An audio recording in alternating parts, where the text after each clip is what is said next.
पकड़ा है, बहुत बड़ी उपलब्धि है गोंडा पुलिस की। ये किस तरीके से लोगों को अपनी तरफ आकर्षित करती थी? अच्छा, इस गैंग के कुछ मास्टरमाइंड थे, जिसमें कि एक अजीत सिंह है, एक प्रिंस यादव है। इनका मोडस ऑपरेंडी ये था कि जो भर्ती के लड़के हैं या फिर इस तरीके के नवयुवक हैं, कॉलेजों में पढ़ रहे हैं, स्कूल में पढ़ रहे हैं, उनको ये लालच देते थे कि आप अपना अगर एटीएम देंगे तो आपको घर बैठे 5,000 रुपये मिलेंगे। और ये उनको ये नहीं बताते थे कि एटीएम फ्रॉड के लिए इस्तेमाल करेंगे इनके एटीएम कार्ड का।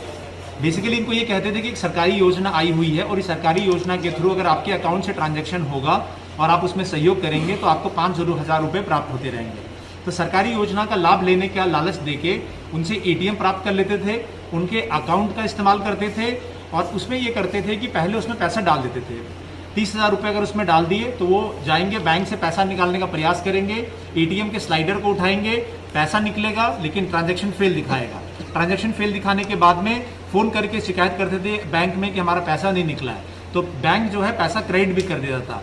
इस तरीके से पैसा मिल भी गया और फिर बैंक से भी दोबारा वही पैसा डलवा लिया। तो इस तरीके का फ्रॉड करते थे।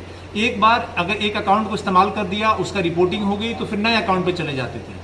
और जो नए लड़के लेके आते थे उनको भी टास्क देते थे कि अगर आप और लोगों को लेके आओगे उसमें तो आपको और पैसा मिलेगा, 5,000 की जगह 10,000 आपका पैसा मिलने लग जाएगा।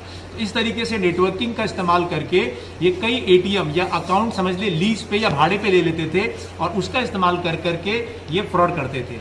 और साथ ही साथ ये स्थान बदलते रहते थे। अगर इन्होंने असम में, नागालैंड में काम कर लिया तो फिर बिहार चले जाएंगे 15-20 दिन के लिए, फिर पंजाब चले जाएंगे, फिर यूपी में करेंगे। इस तरीके से घूम घूम के ये कार्य करते थे और काफ़ी प्रॉपर्टी इत्यादि भी, कार वगैरह भी इन्होंने काफ़ी बना लिया था, प्रॉपर्टी बना लिया था यही फ्रॉड कर करके। तो जो नवयुवक हैं और नए उम्र के खासकर जो लड़के थे उनको टारगेट करते थे और इनसे ये मिलते थे गाँव में। जैसे परसपुर क्षेत्र में कहीं पे कबड्डी हो रहा है, वॉलीबॉल हो रहा है, वहाँ पे जो लड़के मिलते थे उनको ये लालच देते थे। कोई सेना की, आर्मी की भर्ती कर रहा है, तैयारी कर रहा है, पुलिस की, उनको लालच देते थे कि आप दे दीजिए कार्ड और आप पैसा ले लीजिए, तैयारी करिए अपनी। तो इस तरीके का लालच देके इस एटीएम प्राप्त करते थे और ये फ्रॉड करते थे।